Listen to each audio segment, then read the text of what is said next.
Cet homme n'est pas un enseignant, il n'est pas un pasteur, un prêtre, un imam, il n'est pas un prophète, cet homme n'est pas un guide religieux.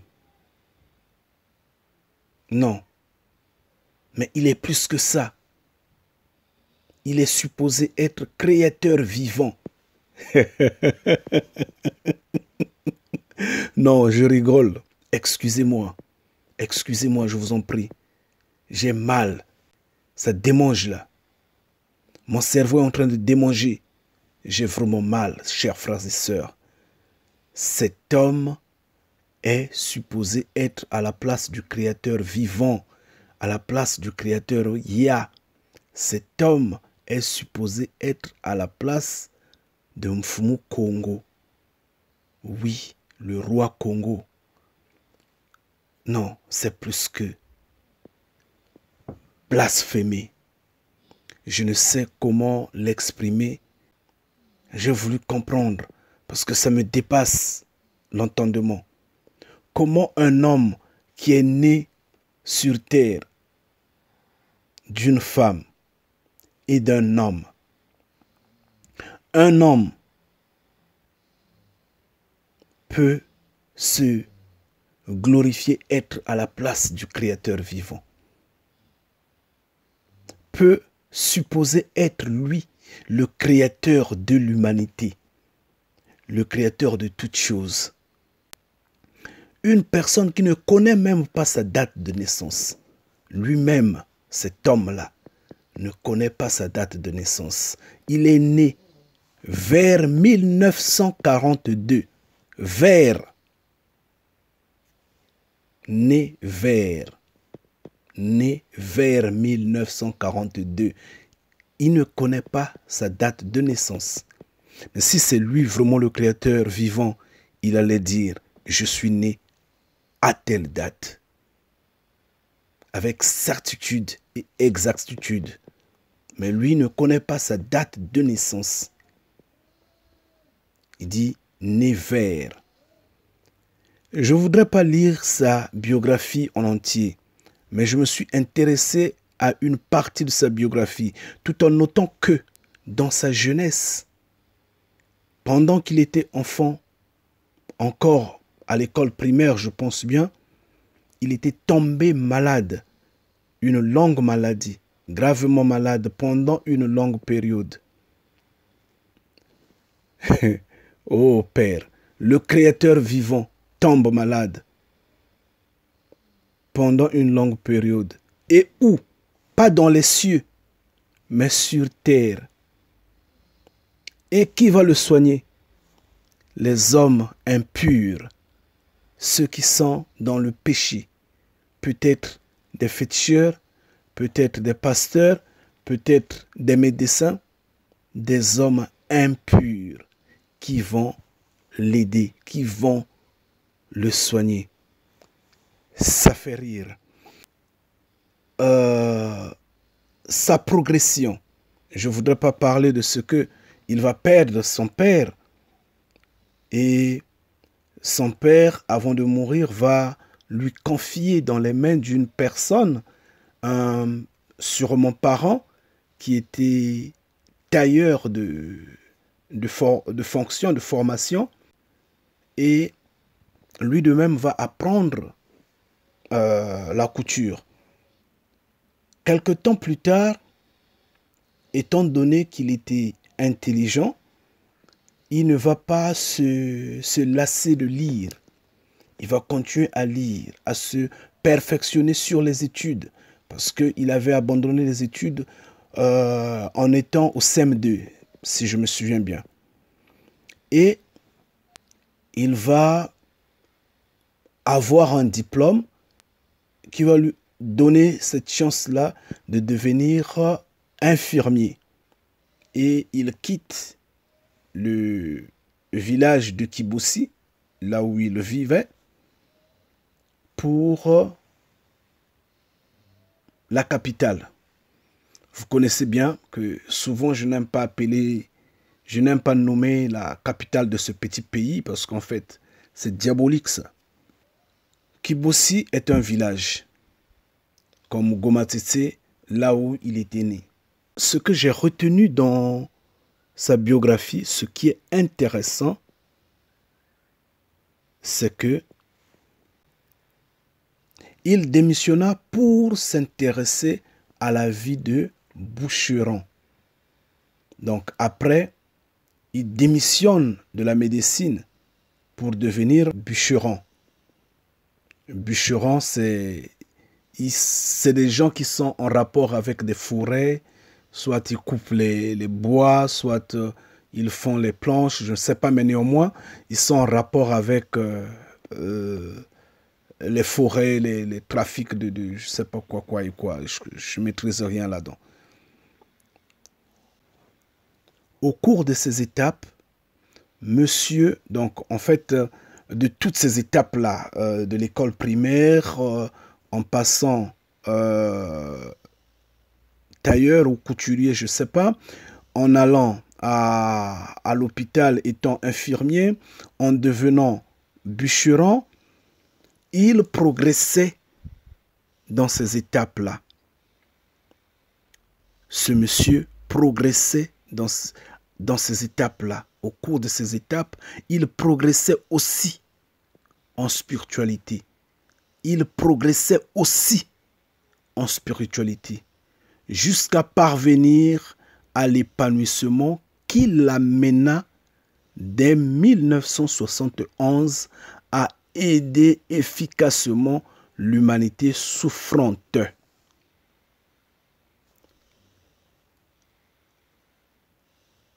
Avancer en spiritualité jusqu'à parvenir à l'épanouissement. Il a appris à prier. Il a appris à méditer, à se concentrer, à invoquer. C'est ce que ça dit ici, le simplement possible. C'est toute personne, il est comme toute personne qui va à l'église, qui apprend, qui lit la Bible. Il n'y a rien de créateur en lui jusqu'alors. Depuis lors, M. Guy-Émile Loufoua-Sétikwabo se fit découvrir et apprécier de son entourage. Donc, après qu'il ait commencé à guérir ou, je ne sais pas, à parler de la vie des cieux, on l'a découvert, on l'a apprécié. Il n'y a rien de créateur là-dedans. Il n'y a rien de créateur. Ça, c'est sa biographie.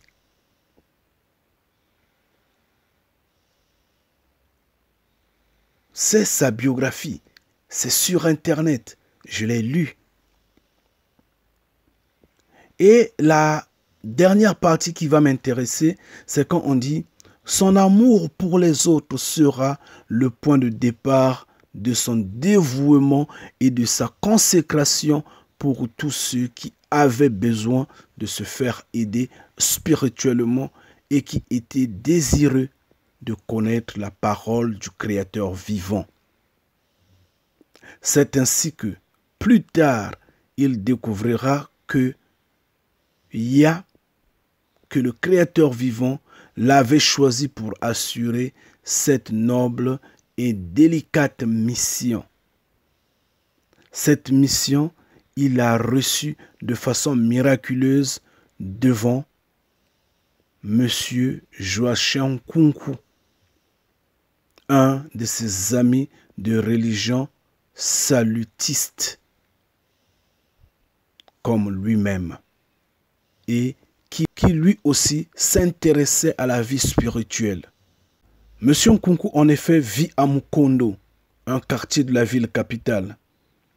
Lorsqu'un être supérieur est appelé à transmettre sa joie, son enseignement, son exemple, son amour au monde, le Créateur vivant le fait susciter parmi ses frères. C'est le cas de Guy-Émile, grand maître de l'organisation PH. ça montre un homme simple, ordinaire, rien d'extraordinaire, mais qui, au fil du temps, l'a envoyé un esprit d'égarement. Et cet esprit-là a égaré tous ceux qui croyaient ou qui croient au mensonge que cet homme-là procure ou procurait, se sont laissés tous bornés à croire que cet homme-là est le créateur vivant, que cet homme-là est à la place de Mfumu Kongo, du créateur Ya. Quel blasphème! Franchement, ça me fait penser à l'affiche d'une campagne d'évangélisation d'un soi-disant guide que j'avais vu quelque part. Ça disait, si je ne me trompe pas, braquage contre le ciel, braquage contre le paradis.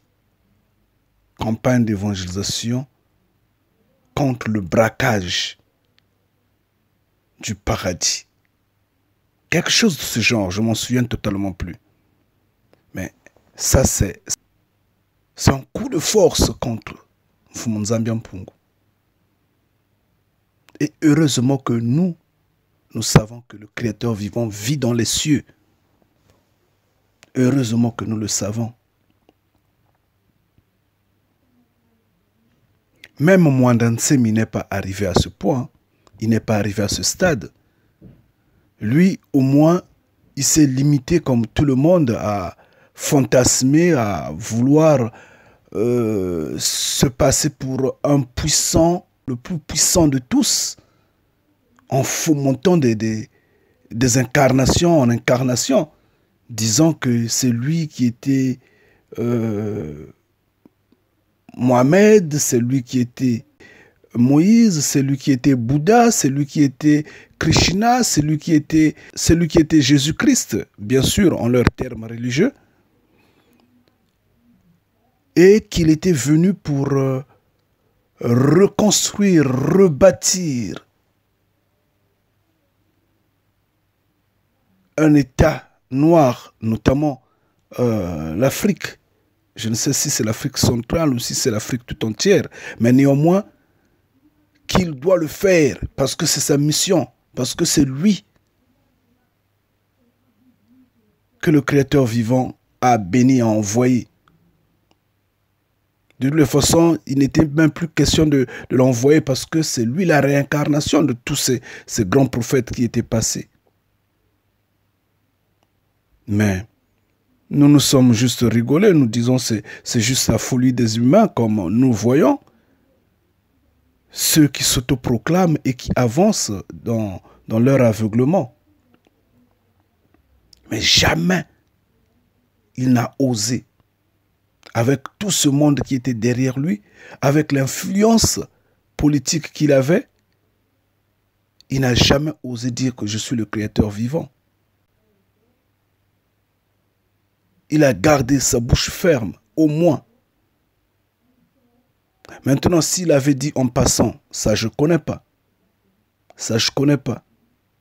Mais néanmoins, moi je ne l'ai pas appris jusqu'alors. Je sais que quelque part les adeptes de Simon Kimbangu, les Kimbanguistes, essaient un peu de crier en voulant dire que Simon Kimbangu est créateur. Nous savons que cela également délire, c'est leur conception, c'est leur bornement, c'est leur aliénation, c'est leur ignorance, c'est leur manque de connaissance totale. Mais Simon Kimbangu lui-même ne l'avait jamais dit. Jamais il n'avait osé dire qu'il était créateur. Jamais il avait osé dire que les gens devraient le vénérer, le glorifier, le louer. Donc du coup, nous savons qu'il n'est pas dans cette assiette-là. Nous savons qui est Et qui a été Simon Kimbangu? Donc, malgré ce que ces adeptes parlent, nous rigolons. Mais celui-ci est plus que un blasphème. Celui-ci est plus qu'une destruction. Celui-ci n'a pas de mots. Celui-ci est plus qu'une désobéissance. Ça me finit. Les mots, ça me finit. Le verbe, je suis confus, totalement confus.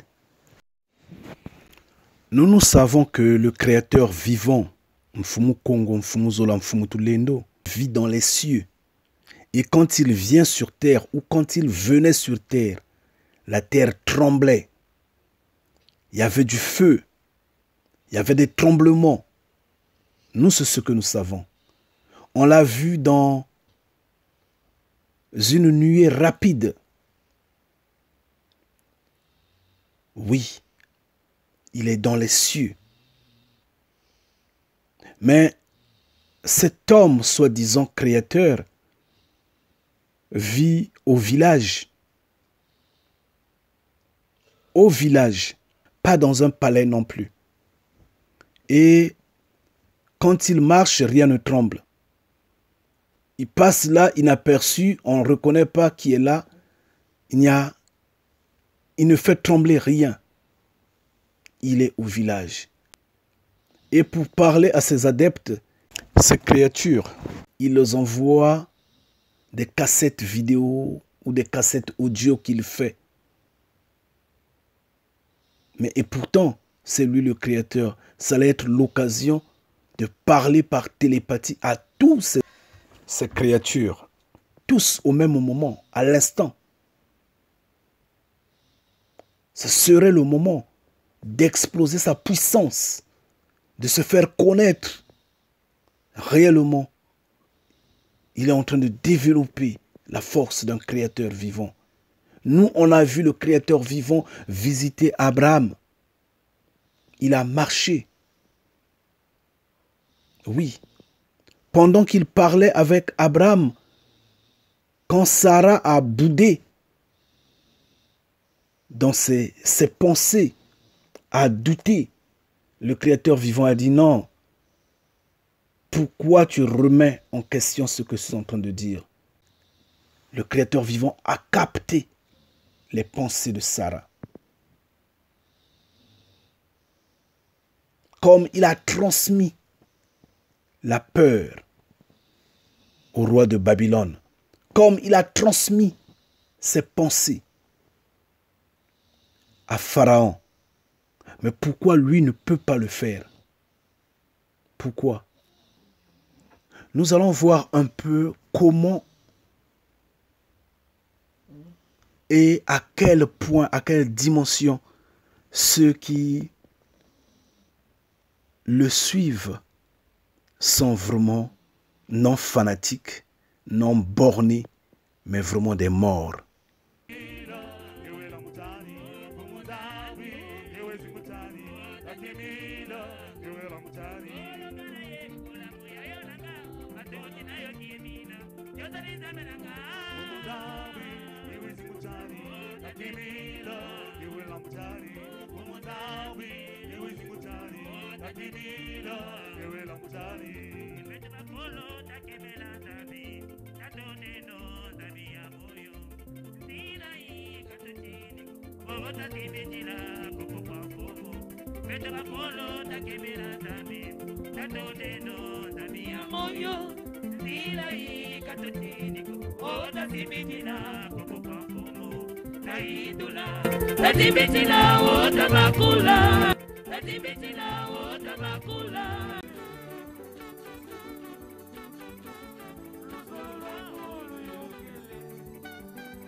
je suis tout à fait confus. Tout à fait confus. Je ne comprends pas et je n'imagine pas que le blasphème pouvait arriver jusqu'à ce point. Je ne comprends toujours pas comment cette abomination ne fait que s'endurcir au sein de nous. Cette malédiction ne cesse de s'endurcir. Je n'arrive pas à le comprendre en fait. Ma prière serait que que Mfumu Congo, que Tata Nzambi Mpungu se lève aussi puissamment en confondant tout ce monde qui se borne, croyant qu'il est esprit, omniscient, omnipotent, qu'il erre partout sur cette terre, que Yah se lève, que Yah se manifeste aussi puissamment en les confondant. De même, ce genre d'homme qui croit que le Créateur vivant est un homme, né d'une femme sur cette terre de péché,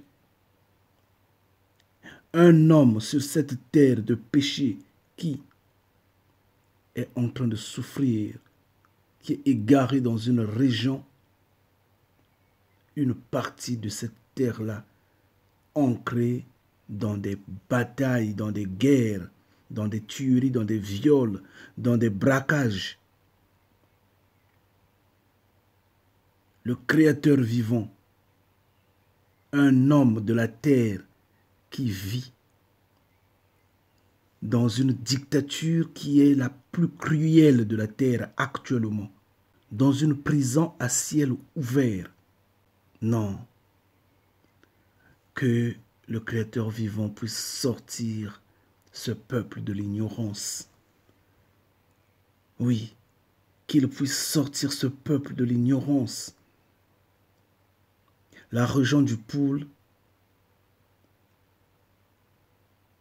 est longtemps assiégée. La terre des Congo est assiégée. Et le Créateur vivant y est. Il vit là-bas. Il a sa maison là-bas. Il est tranquille là-bas. Mais on est en train de tuer ses enfants devant ses yeux. C'est plus que utopique. Il faut être un peu trop... je ne sais. Je manque des mots en fait. On ne peut pas être rabaissé jusqu'à ce point pour croire à des conneries comme ça. C'est plus que des blasphèmes. C'est plus que de l'abomination ça. Mais néanmoins, tout ce monde-là croit que le Créateur vivant vit sur cette terre-là. C'est comme si moi j'appelais tous les bénis de Yah, tous les bénis de Mfumu Congo, de croire que c'est moi, votre frère qui vous parle à l'instant, qui suis le Créateur vivant. Non, c'est plus qu'une folie, ça va au-delà de la folie même. C'est inimaginable. Par ailleurs, la Bible nous démontre de A à Z que la terre, elle est bien la terre Congo. Et l'armée des cieux, on parle bien de l'armée des cieux. On parle bien du Créateur vivant qui viendra par l'ouragan du Midi, qui viendra par le Midi, par le Sud. D'où est sa terre? Il va d'abord poser les pieds sur sa terre avant de ravager le monde. Mais il viendra des cieux. Yeshua l'a démontré. Yeshua nous l'a expliqué également. Il dit, quand je reviendrai, tout œil me verra. Chers frères et sœurs, chers bénis de Yah, s'il vous plaît, si vous avez des relatives dans cette communauté, je ne sais comment on les appelle, le Zolo, Amour, je ne sais pas, ils ont un sigle, un nom que je ne maîtrise pas, OPH, dites-leur de quitter, de se repentir, de changer. Ça, c'est plus qu'une abomination. Nous allons rentrer en détail de ce que nous sommes en train de voir, ce qui est cruel, ce qui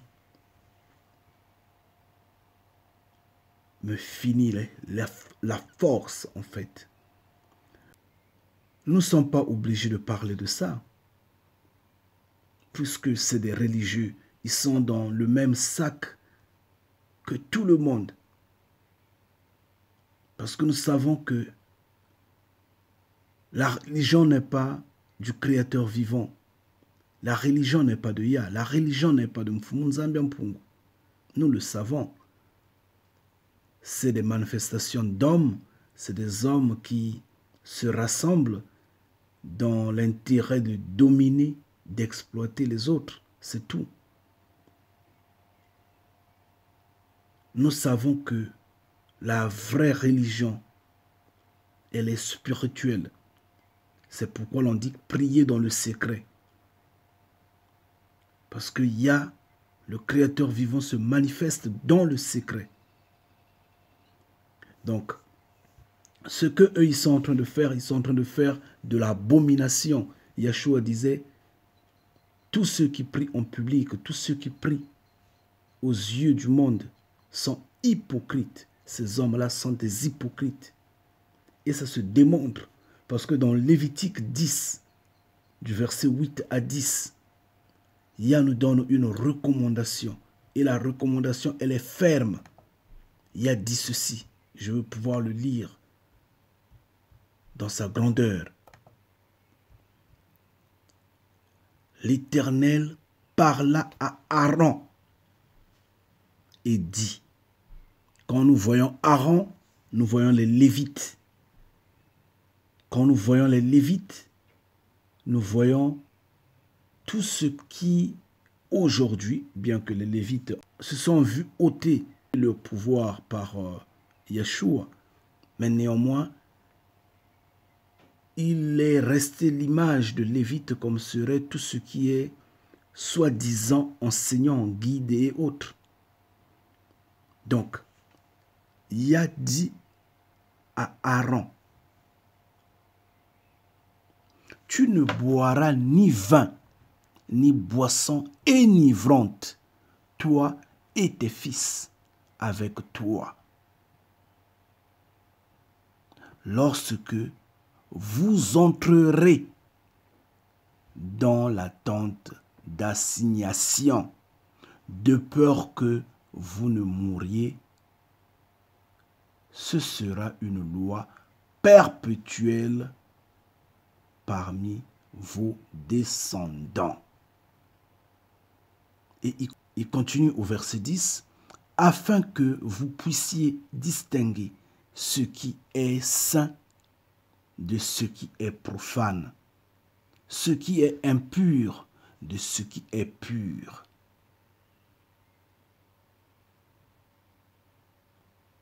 Ngeta. Ngeta. Ici, le Créateur vivant dit ceci. Tu ne boiras ni vin, ni boisson enivrante, toi et tes fils avec toi, lorsque vous allez rentrer, lorsque vous entrez, dès que vous mettez pied, ou quelque temps avant de mettre pied, il ne faut pas être ivre avant de mettre pied dans la tente d'assignation, dans le temple.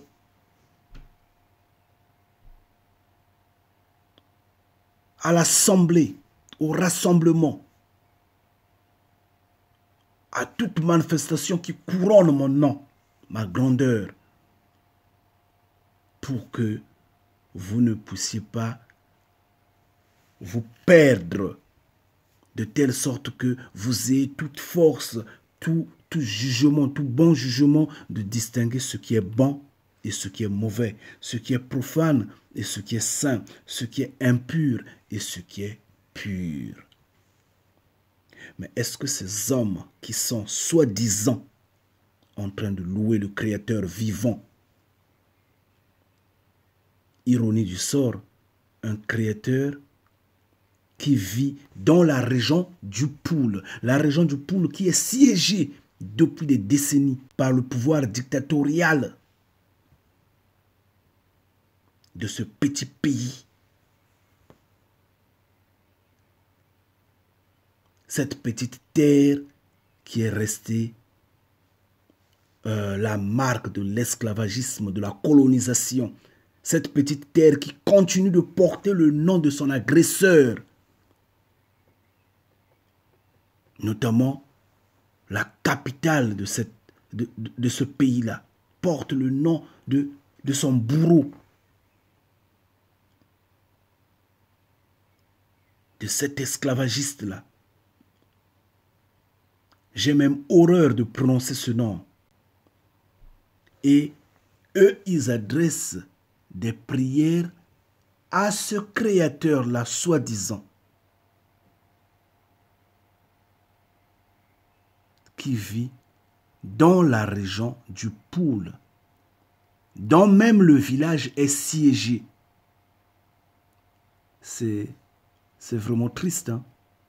C'est vraiment triste. Mais ils adressent cette prière-là avec des bières à la main. Et ils appellent ça la biéramicine. Ils ont également une façon de parler, la création des orthographes, des mots compliqués, quoi. Ils sont dans un pays où il y a des argents bivores. Argent bivore. Des hommes qui mangent de l'argent comme ils broutaient de l'herbe. Des gens qui n'ont pas conscience de la gestion, qui ne connaissent pas la gestion, l'économie, les finances, qui ne connaissent pas comment investir, qui hypothèquent tout. Ils sont sur cette terre-là, des argents bivores. Et eux, ils ont créé la biéramicine. Et la Bible nous dit, quand tu veux diriger, quand tu veux dominer, donne de la boisson aux gens, qu'ils boivent, qu'ils soient ivres. Et toi, tu fais ce que tu fais sur ton chemin. Tu prospères. Pendant ce temps, les autres se tarissent dans la boisson. Et c'est ce que les Occidentaux ont fait. Vous avez remarqué que partout où les peuples ont voulu se libérer, les peuples sont tombés dans la boisson. Regardez l'Afrique du Sud, regardez l'Afrique de l'Ouest, regardez l'Afrique centrale, non loin chez nous à Kinshasa, non loin chez nous à Libreville, non loin chez nous à Douala. Essayez de regarder comment les gens se nivrent dans l'alcool. Et vous allez voir qu'il y a des promotions compliquées entre ces entreprises, ces fabricants de boissons et les populations. Des liens qui existent entre ces entreprises et les gouvernements qui favorisent que la jeunesse ait plus à boire, plus à consommer de l'alcool, en organisant des concerts, je ne sais comment, des promotions compliquées. Et finalement, ça crée la prostitution. Ça crée tout simplement ce qui est bestial. Comme le dit Osée 4, verset 11. La prostitution et le vin, c'est ça qui détruit les sens. C'est ça qui détruit l'homme. Mais ici, le Créateur vivant dit à Aaron, vous ne pouvez pas entrer avec de l'alcool, avec la boisson. Parce qu'il ne faut pas confondre. Le vin n'est pas si violent. Ce n'est pas le vin qu'on présente aujourd'hui là, qui a un taux d'alcool, je ne sais pas de combien, ce n'est pas ça. Le vin n'est pas enivrante. C'est une boisson, elle est normale, elle est bonne. Et c'est pourquoi dans la Bible, certains l'ont bu, sans exagérer. Mais il y a eu des liqueurs fortes, il y a eu la boisson forte, notamment de l'alcool concentré. Mais ici, le Créateur vivant interdit toute forme de boisson. Il dit, tu ne rentreras pas avec du vin, ni des boissons enivrantes dans ma maison. Mais ces hommes-là sont en train de prier, soi-disant,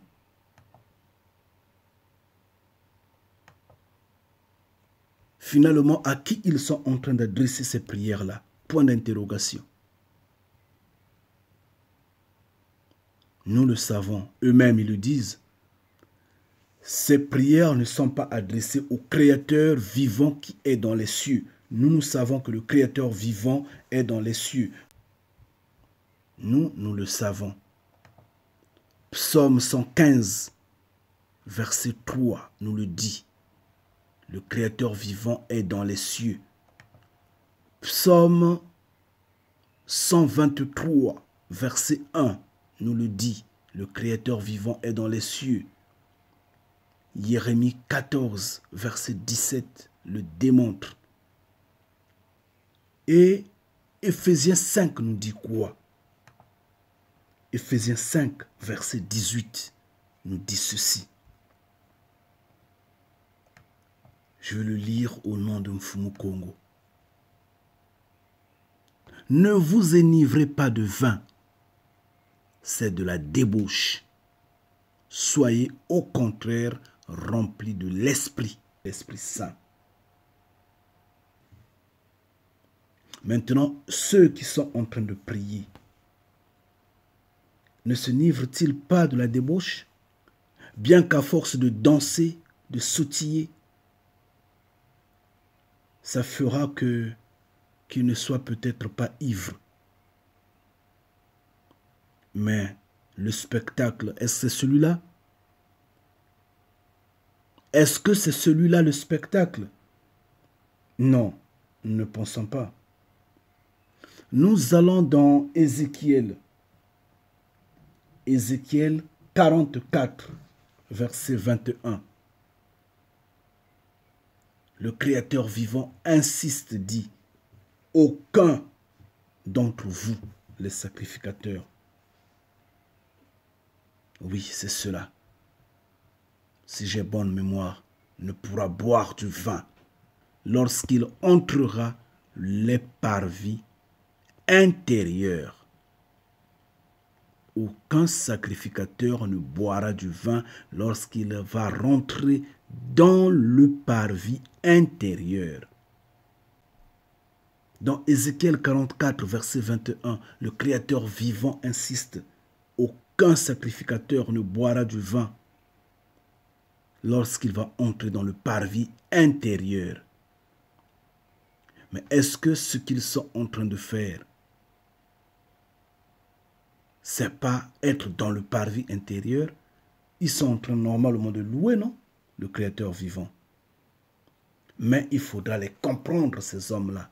Nous, bénis de Yah, nous sommes conscients, nous savons que ces hommes-là n'adressent pas leurs prières en direction de Mfumu Nzambi Mpungu. Non, pas du tout. Leurs prières ne vont pas dans les cieux auprès de notre Créateur.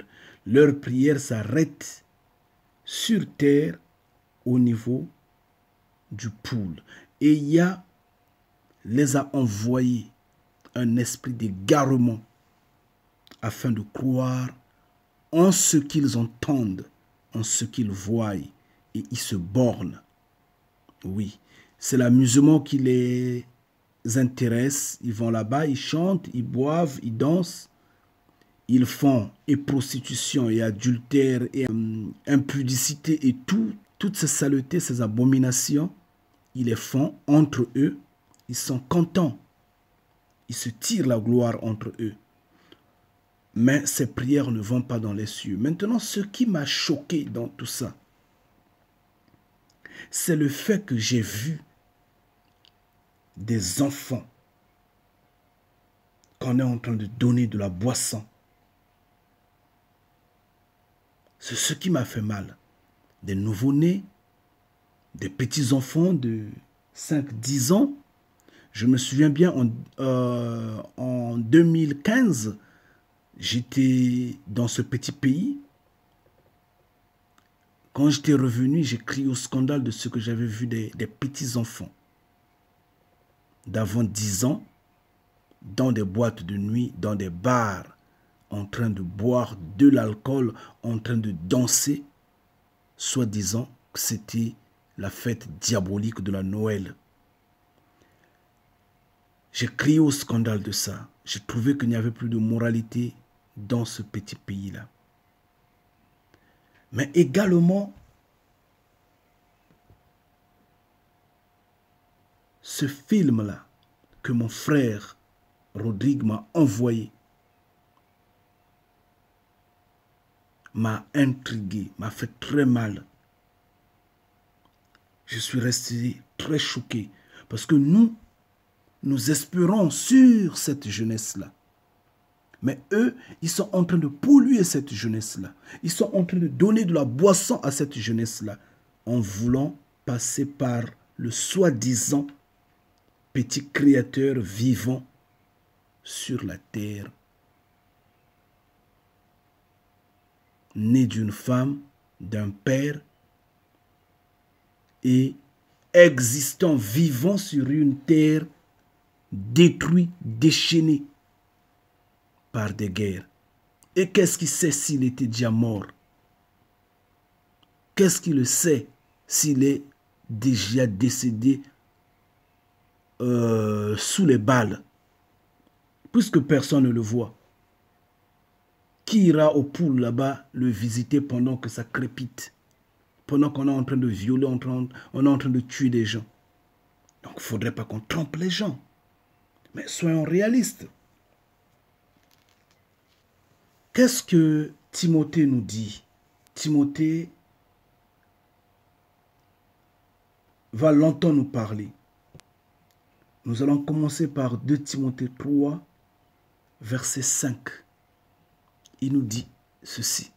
Ayant l'apparence de la piété, mais reniant ceux qui ont fait la force. Éloigne-toi de ceux-là. Ngeta. Là, c'est 2 Timothée 3, verset 5. Il dit, ces hommes-là ont l'apparence de la piété. Ces hommes-là ont la rhétorique.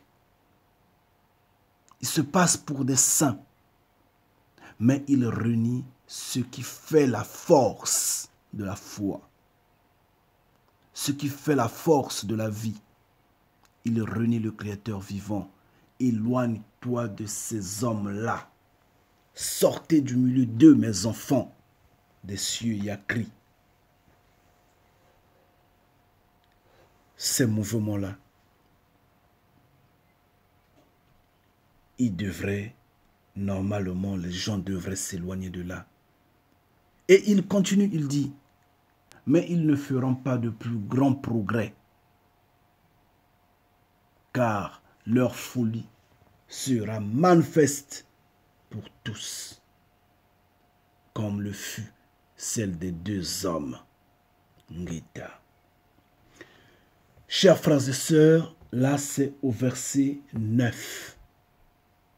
Et ce qu'il faut faire, c'est que je vous invite de lire 2 Timothée 3. Vous allez voir le volume du blasphème. Vous le commencez au verset 1 et vous le terminez. Je vous en prie, vous allez voir le volume du blasphème.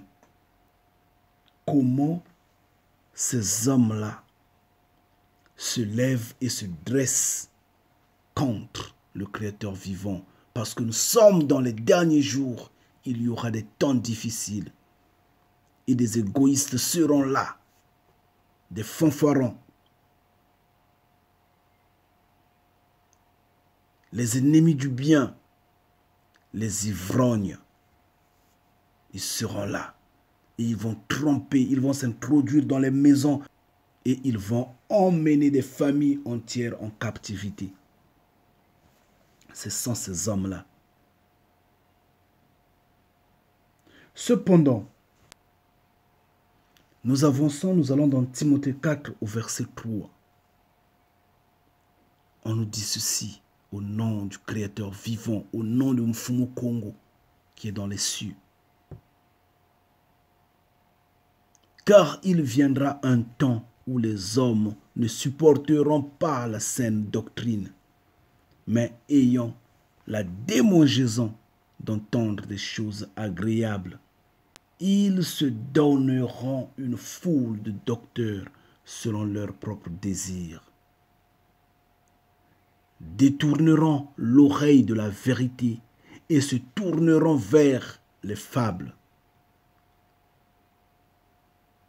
Là, c'est au verset 4. Mais ce qu'il raconte là, ce sont des fables.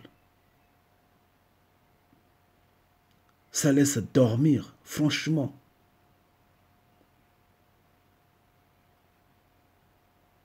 Ça laisse à dormir. C'est incroyable. Moi, je ne dis pas qu'il... Je ne dirais pas qu'en écoutant leur évangélisation, il n'y aura pas un brin de vérité là-dedans. Il peut y avoir un brin de vérité, mais la vérité est connue. Elle est seulement refusée, mais elle est connue, la vérité. Elle a été connue depuis longtemps. C'est écrit dans la Bible. C'est connu. C'est écrit dans des livres apocryphes. C'est connu. Et Paul nous dit, la nature elle-même ne vous éduque-t-elle pas? Donc la vérité est connue. Romains 1 le démontre. Ils ont connu le Créateur vivant depuis l'origine des temps. Ils l'ont connu, mais ils ne l'ont pas glorifié. Ils ont fermé les yeux. Ils ont connu le Créateur vivant depuis leur naissance. Qui sur cette terre-là dira que Yah ne l'a pas visité? Qui le dira? Qui dira que Mfumu Kongo ne les a pas visités? Déjà, par songe, par intuition, par vision, par plusieurs manières, mais ils n'ont pas saisi la voix, ils n'ont pas saisi le message. C'est des rebelles, c'est des morts. Et ici, on nous présente de la boisson. Et Timothée nous dit, il viendra un temps où les hommes ne vont pas supporter la saine doctrine. D'abord, le Vatican était venu à tout changer et a emmené tout le monde en bateau. Nous espérons affranchir la terre africaine et il y a des pierres sur notre terre comme ça là. La jeunesse est en train d'être pourrie, détruite. C'est pourquoi j'ai toujours dit, chers frères et sœurs, chers bénis de Yah, levez-vous dans la fermeté totale, je dis bien totale, en Mfumu Kongo, pour que vous ayez la vie. Je vous ai déjà dit, oubliez la libération totale de l'Afrique. Oubliez l'indépendance totale de l'Afrique, la réussite de l'Afrique. C'est fini, ce n'est plus d'actualité. Parce que quand on voit des pierres comme ça, ces hommes-là ne vont pas accepter que nous nous levons, que nous affranchissons ce peuple-là. Que nous levons, que nous parlons clairement en disant la vérité. Ces hommes-là ne vont pas accepter. Nous sommes entre le feu. Nous avions été envoyés au milieu des loups. Les religieux, dans l'ensemble confondu, vont se lever contre nous. Ils ne pourront pas accepter ce que nous disons. Et ces hommes que nous voyons, nous croyons que ce sont nos frères. Nous irons pour nous cacher dans leurs mains, vont également se lever contre nous parce ils ont des doctrines tarées. Parce qu'il y a des pseudo prédicateurs qui se sont passés pour des prophètes, qui se sont détournés de la saine doctrine, qui les encouragent à se dresser contre la vérité. Et ils vont se dresser contre ceux qui vont parler de la vérité, notamment nous, bénis de Mfumu Congo. Ces hommes-là sont plus dangereux que les religieux. Pourquoi je le dis? Tout simplement parce que les religieux, malgré ceux qui sont égarés, ne disent pas que le Créateur vivant, c'est leur pasteur, leur prêtre, leur guide, leur enseignant, je ne sais pas qui est qui. En fait, les religieux, je parle bien dans le sens général, dans l'ensemble. J'essaie de mettre cette organisation que nous sommes en train de regarder là, ces hommes qui sont en train de danser là, à part, en fait, dans un monde à part. Je vous en prie, essayez de me comprendre. Donc, les religieux qui ont été conduits par le catholicisme, je dis bien les religieux, toutes religions confondues, en dépit de la religion d'Ouzolo, ne disent pas que leur guide, leur pasteur, prêtre ou je ne sais qui est qui, imam et autres, c'est lui ou c'est eux le Créateur vivant. Non, eux ne le disent pas. Ils ont seulement le fanatisme en leur pasteur, en leur prêtre ou je ne sais pas comment. C'est vrai qu'il y a leur guide suprême, le pape, qui se passe pour le représentant incontournable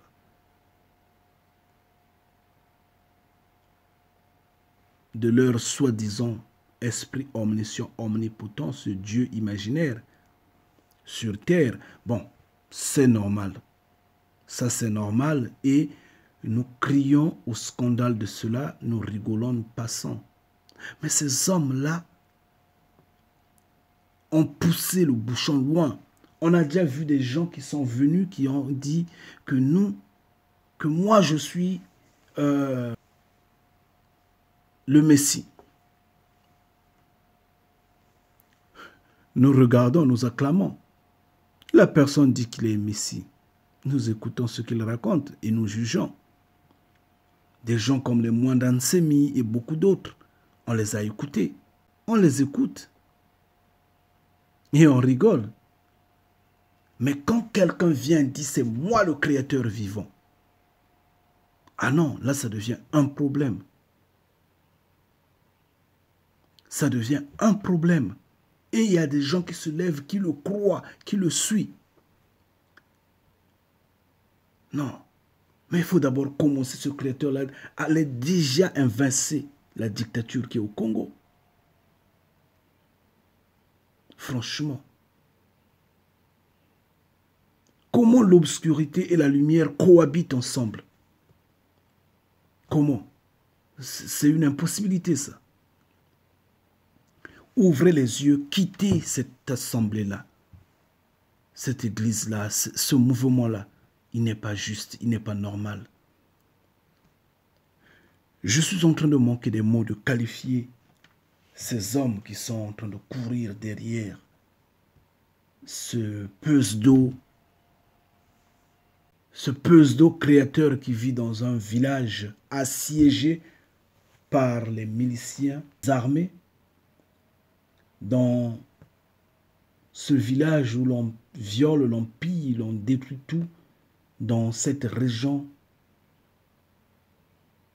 totalement détruite. C'est malheureux, mais nous savons que Jude 1, 18 nous dit « Il vous disait qu'au dernier temps, il y aura, oui, il y aura des moqueurs marchant selon leur convoitise impies. Il y aura des moqueurs. 2 Pierre 3, verset 3, nous dit sensiblement la même chose. 1 Jean 2, 18 insiste dessus. Et je ne veux pas encore revenir sur 2 Timothée 3, verset 13. Puisque je vous ai déjà demandé de lire tout le chapitre de 2 Timothée 3. Mais je veux insister au verset 13, là où il dit « Mais les hommes méchants et imposteurs avanceront toujours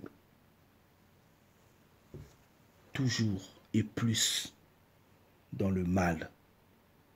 Ils avanceront toujours dans le mal en égarant les autres et s'égarent eux-mêmes. » N'est-ce pas que ce pseudo-créateur s'est égaré? Il s'est égaré. Moi, je le sais qu'il s'est égaré. Il n'est pas créateur et il ne sera jamais créateur. Isaïe 14, verset 10 à 15 nous démontre qu'il ne peut pas être créateur jamais. Parce que le roi de Babylone était né d'une femme et d'un homme sur cette terre-là. Il a vécu à Babylone, étant roi, a régné et s'est proclamé, s'est autoproclamé le Tout-Puissant. Il l'a rabaissé. Oui. Il n'a pas été géant. Nous le savons que dans Ézéchiel 28, du verset 2 à 10, il y a à rabaisser le roi de Tyr qui s'est mis à la place du créateur vivant, qui se disait que c'est lui Mfumu Kongo. Le créateur vivant l'a rabaissé, l'a dit, tu dois descendre aux enfers. Et lui de même, il est né d'une femme et d'un homme sur cette terre-là. Non, il ne peut pas être créateur vivant. C'est une impossibilité. La Bible nous démontre que le créateur vivant vit dans les cieux. Ngeta. La Bible nous démontre que le créateur vivant vit dans les cieux. J'ai pesé le volume de blasphème, le volume d'impudicité, le volume d'abomination de ces hommes qui sont en train de sautiller là, de celui qui s'autoproclame créateur. Créateur de quoi? Créateur de quoi?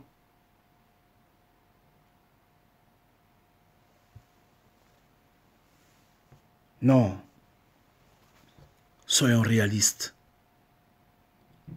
Ne vous laissez pas égarer, chers frères et sœurs. Je ne veux pas qualifier, je ne voudrais pas m'atteler sur ces proies, ces victimes. Je ne voudrais pas hausser le ton dessus. Ce sont mes frères, ce sont mes sœurs. Ma prière serait qu'ils comprennent, si ce message pouvait leur arriver, qu'ils sortent de ce milieu-là. C'est un milieu impur, un milieu que le Créateur vivant va détruire. Si un de leurs rentre dans les cieux, c'est que moi je ne suis pas du Créateur vivant. C'est que moi je ne suis pas de Mfumu Kongo. C'est que je ne suis pas son fils. Aucun de ces hommes-là qui sautillent là, s'il s'obstine, ne rentrera dans les cieux. C'est une impossibilité. Il n'y a pas de porte qui va s'ouvrir pour eux. C'est une impossibilité. Je le dis, je crie haut et fort. C'est une impossibilité. Parce qu'ils sont, non seulement qu'ils sont ignorants, ils sont non seulement aveugles, ils sont non seulement morts, ils sont de la race des herbes. Même les herbes reconnaissent la valeur du Créateur vivant. La valeur de Mfumu Kongo. Mais eux, ce sont des herbes mortes. Ce sont des herbes séchées. Parce que ils sortent de leur intérieur pour glorifier un homme dont les conditions de vie et tout n'a rien d'extraordinaire.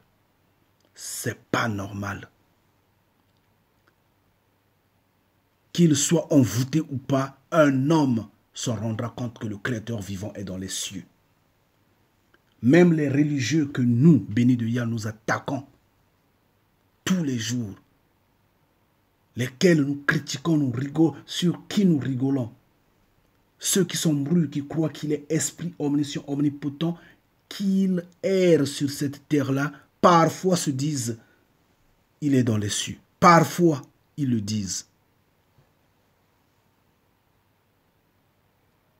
Oui. Et ils se retiennent de porter la veste du Créateur vivant. Non, non, non, non. Ils font tout. Toutes leurs formes de bêtises qu'ils font là. Des blasphèmes et autres. Mais la place au moins du Créateur vivant, il laisse la chaise vide. Il dit, ah, là, on ne touche pas. Ça, c'est sacré. Ça, on ne connaît pas ce mystère-là. Mais ceux-là, ah, je ne veux pas vraiment trop parler au risque de mordre ma langue. Nous allons dans 1 Corinthiens 6, du verset 9 à 10. Là-bas, on dit que les ivrognes n'hériteront pas les royaumes des cieux. Les ivrognes n'hériteront pas les royaumes des cieux. Combien de fois ceux qui prennent de la boisson, qui en donnent aux nouveau-nés, qui prennent de la boisson, qui en donnent aux petits-enfants, qui prennent de la boisson, qui,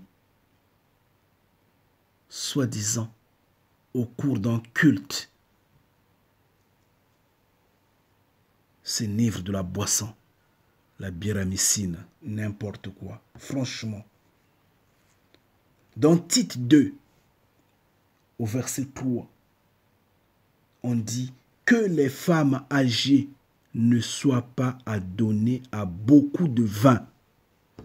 Que les femmes âgées ne soient pas adonnées à beaucoup de vin, mais des personnes qui enseignent ce qui est bon. Ngeta. Mais des personnes qui enseignent ce qui est bon. Est-ce que ces mamans-là qui sont en train de danser, de s'enivrer de la musique au son du serpent, au rythme des hommes incontrôlés, ces mamans-là pourront vraiment enseigner quelque chose de bien? Je ne pense pas. Je ne crois pas. Vraiment, je ne pense pas. Proverbe 23, verset 20. On nous dit, ne te trouve pas parmi les buveurs de vin, ni parmi les gloutons de viande. Toi, homme noir, toi, homme Congo, te dis, toi, homme qui, soi-disant à la foi, soi-disant à l'espoir au Créateur vivant, ne te trouve pas parmi les buveurs de vin. Ne te trouve pas parmi les gloutons de viande. On ne va pas s'atteler sur la viande parce qu'aujourd'hui nous ne sommes pas sur la viande. Nous nous arrêtons à la boisson.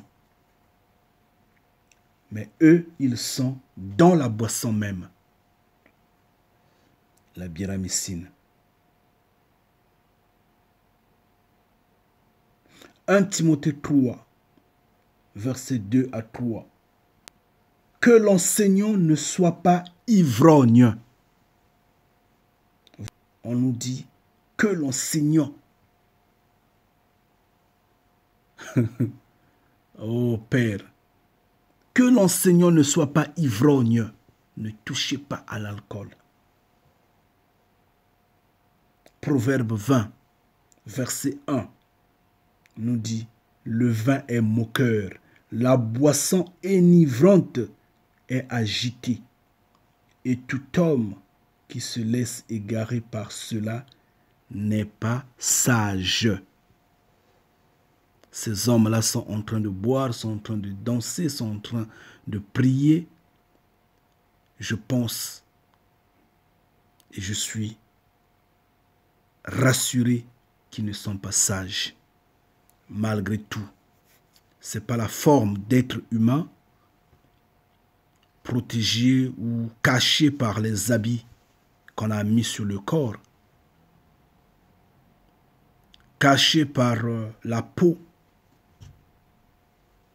qui donne la forme. C'est triste. C'est vraiment triste, quoi.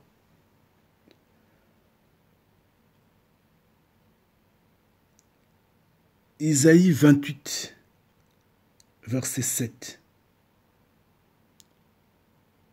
insiste sur le même point.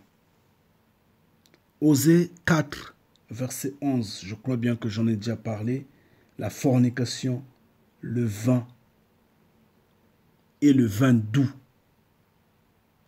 Voilà ce qui ôte les bons sens. Chers frères et sœurs, chers bénis de Yah,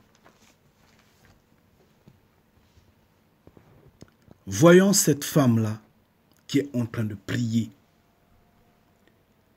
J'ai vraiment muté, j'ai éteint le volume, le son de sa prière. Je l'ai éteint. Je n'ai pas voulu que les bénis de Yah entendent ces conneries-là. Mais c'est plus que de l'abomination. C'est plus que du blasphème. C'est plus que... Je ne veux pas parler d'aliénation.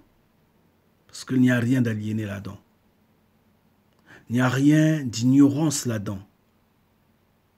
Il n'y a rien d'aveuglement. Il n'y a rien de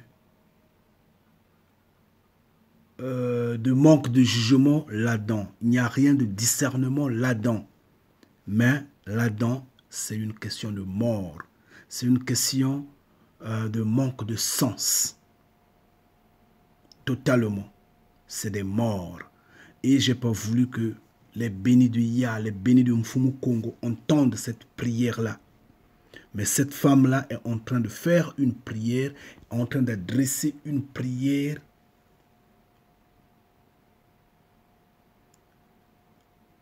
à leur guide qu'ils prennent pour le Créateur vivant. Parce que eux, ils disent que leur guide, c'est lui qui a écrit la Bible de ses doigts. Leur guide était sur terre en tant que Yahshua. Et cette fois-ci, il est revenu pour tout conclure.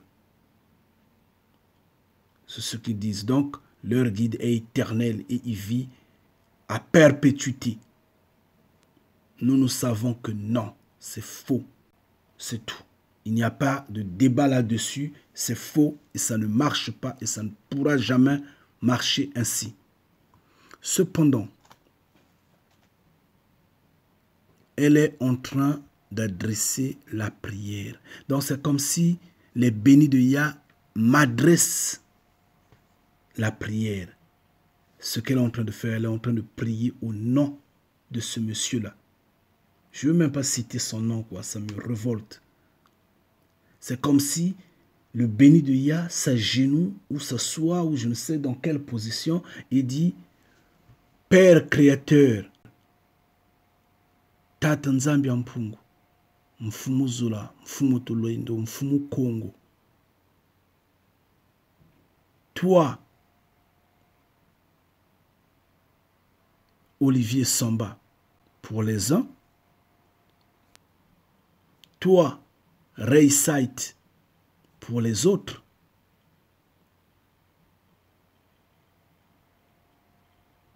Donne-nous, protège-nous, guide-nous, veille sur nous. Merci de ce que tu as occasionné. Mais c'est plus qu'une... Mais c'est plus que... ce n'est même pas du blasphème. Ce n'est même pas je ne sais comment... Il n'y a même pas de mots là-dessus. Chers frères et sœurs, chers bénis de Yah. C'est pas normal. Le jour où je verrai, je vous en prie, j'insiste, le jour où je verrai, où je vais entendre un frère ou une sœur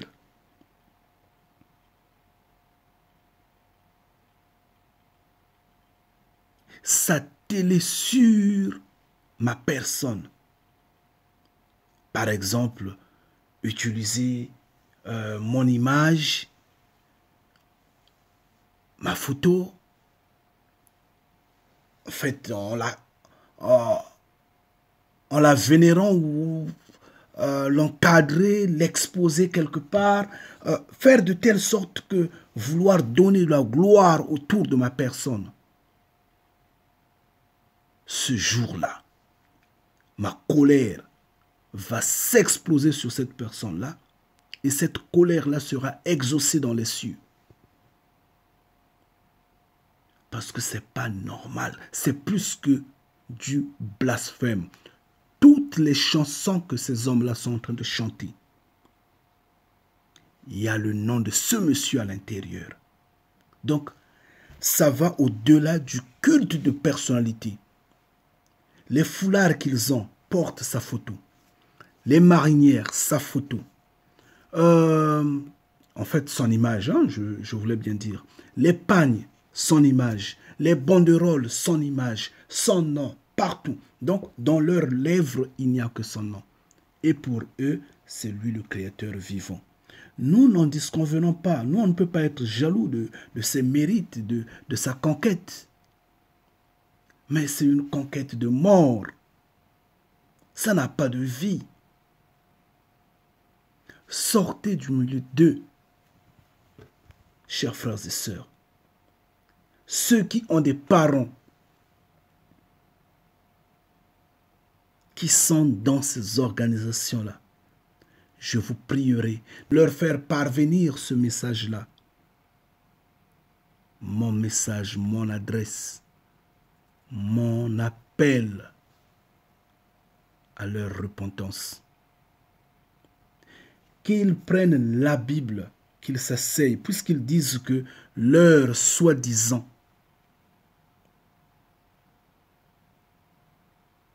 créateur, ce trompeur-là, parce que ce n'est qu'un trompeur, a créé, a écrit de ses doigts la Bible. Donc ils sont supposés de bien comprendre ce message-là, qu'ils lisent les versets bibliques, qu'ils comparent ce que je dis et ce qu'ils entendent là-bas. Moi, je les appelle, moi, je dis bien, j'insiste, Reisait. Je suis le fils du Créateur vivant. Je suis le fils du Mfumu Kongo. Je suis le fils de Mfumu Kongo. Je suis béni de Yah. Je les appelle à quitter ce milieu-là. Ce milieu ne fait que les exploiter sans qu'ils s'en rendent compte. En dépit de l'alcool qu'ils boivent là-bas. Et si on se rend compte, cet alcool-là, ils achètent ça eux-mêmes. Peut-être, je ne sais pas. Je ne sais comment on leur ravitaille en boisson. Mais néanmoins, s'ils essaient un peu de faire rétrospection de ce qu'ils sont membres de cette organisation, ils ne font que eux des dépenses et dépenses. C'est eux qui donnent de l'argent, ils donnent de leur temps, ils donnent de leur disponibilité, ils donnent leur énergie, ils donnent leur attention, leur amour, leur force. Et comme je l'ai dit, naturellement, nous le connaissons qu'après que vous ayez pris une bonne dose d'alcool, où est-ce que vous finissez? C'est pas dans les bras d'un homme ou d'une femme, et donc c'est un milieu impudique où il n'y a que prostitution, où il n'y a que adultère, où il n'y a que mariage sur mariage, monde totalement sale, détruit. Franchement, sortez du milieu d'eux. Sortez du milieu d'eux, chers frères et sœurs.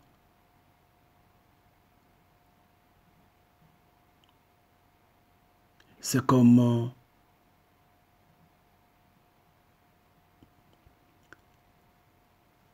je ne veux pas m'éterniser dessus. Je voudrais même les oublier à l'instant. Je ne pense pas que je pourrais m'attarder à leur sujet parce que je n'ai pas de rapport avec les ténèbres. Je leur fais parvenir ce message parce que je crie au scandale de ce que eux-mêmes, étant matures, étant majeurs, ont décidé de mourir, mais au moins qu'ils épargnent les enfants. C'est comme ces parents qui, dans l'ignorance totale, baptisent les enfants.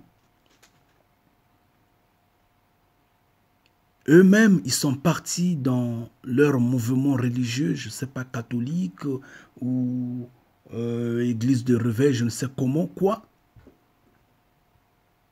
Ils ont pris les engagements, c'est eux-mêmes, bon d'accord, ils sont matures.